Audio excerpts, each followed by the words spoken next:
रजीम बिस्मिल्लाहिर्रहमानिर्रहीम। Dear students, आज हमारा 18th लेक्चर है। 9.1 से ही रेलिवेंट काम को हम आगे परसू करेंगे।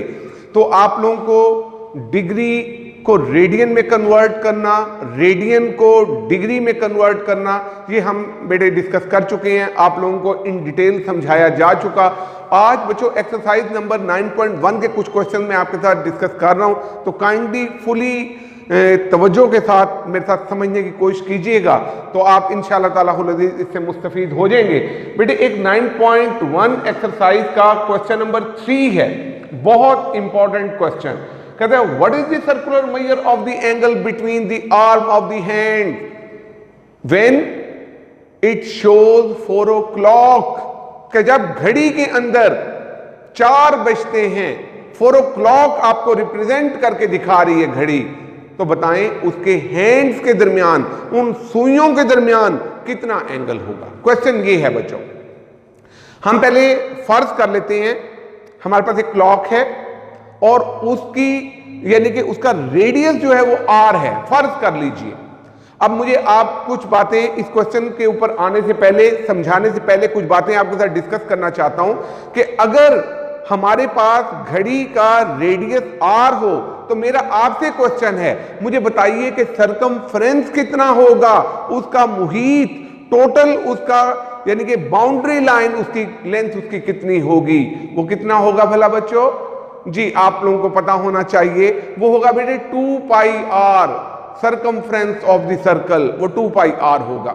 तो बच्चों इसमें देखिए कि अगर मैं आपसे कहूं कि ये 4 o'clock, मैंने घड़ी में 4 छोटी सुई 4 के ऊपर और बड़ी सुई 12 के ऊपर शो की है कि 4 o'clock शो हो रहा है। अगर आप देखें कि अगर मैं एक बराबर की सुई इधर भी यहां पे खींच दूं तो घड़ी के 3 बराबर हिस्से जो है बट जाएंगे।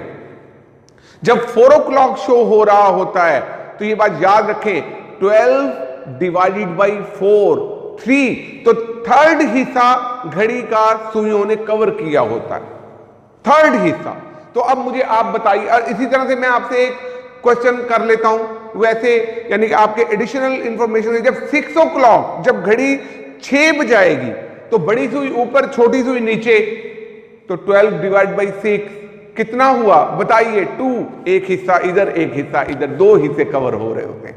तो खैर बच्चों, इधर मैंने ये बात बताई कि हमारे पास टोटल सरकमफ्रेंस जो होता है वो होता है 2 पाई आर, और जब 4 o'clock होगा तो घड़ी का तीसरा हिस्सा उसने कवर किया हुआ होगा। अगर मैं कहूं कि ये लेंथ ऑफ आर्क, ये जो सुइयों ने तीसरा हिस्सा कवर किया है, इसकी लेंथ कितनी है? टोटल होती है 2 पाई आर, उसे 3 से डिवाइड कर दें, 2 पाई आर डिवाइड बाई 3, ये इसे हम कहते हैं आर्क लेंथ।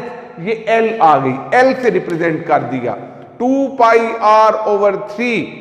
अब मुझे बताएं, आर जो है वो डेफिनेटली आप लोगों ने आर ही माना है, घड़ी का रेडियस आर ही है। अब आपके पास आर भी है, आपके पास एल भी है। What is required thing? क्या चीज मालूम करना चाहते हैं? Theta. We know that theta is equal to L over R. जब आप लिखेंगे एल ओवर आर तो 2 pi are over 3 over 3।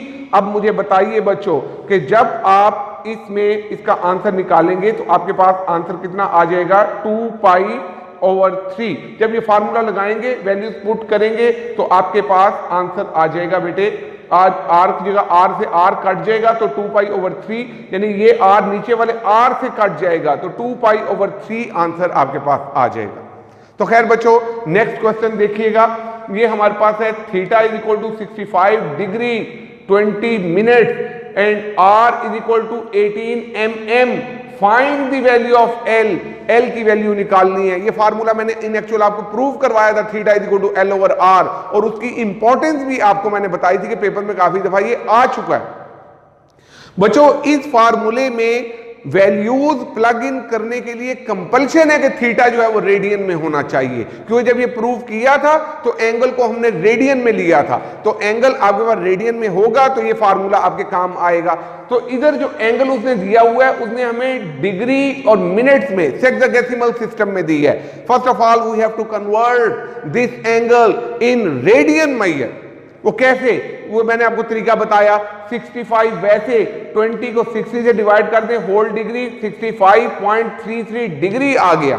65.33 multiplied by 1 degree and 1 degree is equal to 0.01745। मैंने वो वैल्यू पुट की रेडियन और आंसर आ गया 1.14 radian. Now you can utilise that formula theta is equal to L over R या L is equal to R theta. तो मैंने formula लगाया L is equal to R theta, values put करके answer निकाले। Is it okay? Next question में बच्चों आते हैं, वेरी इंपॉर्टेंट क्वेश्चन। बाकी छोटे छोटे पार्ट्स हैं, आप देखेंगे तो खुद से इंशाल्लाह ताला सॉल्व हो जाएंगे।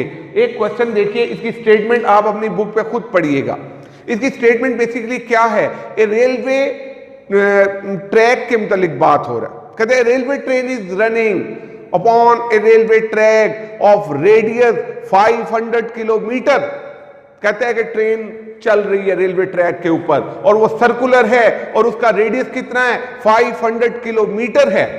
कहते हैं किस स्पीड से चल रही है, उसने स्पीड भी दे दी 30 किलोमीटर पर आवर। उसने आगे आपसे डिमांड कर ली है, कहता है कि ये एंगल कितना बनाएगी। अब एंगल बनाएगी इन 10 सेकेंड। ये अपनी बुक में आप क्वेश्चन पढ़िएगा। कहते हैं 10 सेकंड जब गुजर जाएंगे तो ये जहां पे पहुंचेगी इनिशियल पॉइंट से फाइनल पॉइंट तक ये कितना एंगल बनाएगी। अब आप मुझे बताइए बच्चों कि इसमें उसने R 500 मीटर ये तो आपको दे दिया, वेलोसिटी आगे किलोमीटर में दे दी, या तो ये भी किलोमीटर में देता। अगर ये किलोमीटर में नहीं दिया तो वो फिर मीटर पर सेकंड में होती, नहीं है। तो मैंने ऐसा किया, वेलोसिटी को पहले हमने किलोमीटर पर आवर से मीटर पर सेकंड में कन्वर्ट कर दी। आप तमाम बच्चों को पता है कि हमारे पास बेटे अगर 30 किलोमीटर पर आवर है, 1 किलोमीटर में 1000 मीटर होते हैं। 1 किलोमीटर में 1000, तो 30 को 1000 से मल्टीप्लाई किया, पर आवर था। आवर को मिनट्स में लाने के लिए 60 से, मिनट्स को सेकंड में लाने के लिए 60 से मल्टीप्लाई करके 3600 से तकसीम करके मीटर पर सेकंड में ये वेलोसिटी निकाल ली। अब मुझे बताएं, आप लोग फिजिक्स में अक्सर पढ़ते हैं कि अगर आपको वेलोसिटी भी दी हो, टाइम भी दिया गया हो, and if you are interested to find distance, अगर आप डिस्टेंस मालूम करना चाहें कि ट्रेन ने एक प्लेस से दूसरी प्लेस तक जाके डिस्टेंस कितना तय किया, तो L is equal to VT। पहले आप L लेंथ निकाल लें वेलोसिटी को टाइम से मल्टीप्लाई करके। तो जब आप L निकालेंगे, वेलोसिटी भी दी है, टाइम भी दिया हुआ है, आपके पास आ गया 83.3 मीटर। आपके पास L भी आ गया, आपके पास R पहले मौजूद था 500 मीटर। अब इससे आगे मैं कुछ नहीं बताऊंगा, मैं सिर्फ आपको फार्मूला बताऊंगा। फार्मूला क्या था, theta is equal to L over R। Good, मुझे कुछ बच्चों की आवाज आ गई कि sir theta is equal to L over R, याद कर लिया, वेरी गुड। तो बच्चों जब आप इस फार्मूले में वैल्यूज प्लग इन करेंगे तो आप आंसर इजीली निकाल लेंगे। तो बेटे मैंने आपको मेन कुछ क्वेश्चन करवाए हैं और मैं उम्मीद करता हूं कि इन्हें आप फॉलो करते हुए, प्रैक्टिस करते हुए इंशाअल्लाह तालाहुल अजीज फुली कमांड हासिल कर लेंगे। अल्लाह ताला आपको कामयाब करे। नेक्स्ट लेक्चर में मिलेंगे। अल्लाह हाफिज।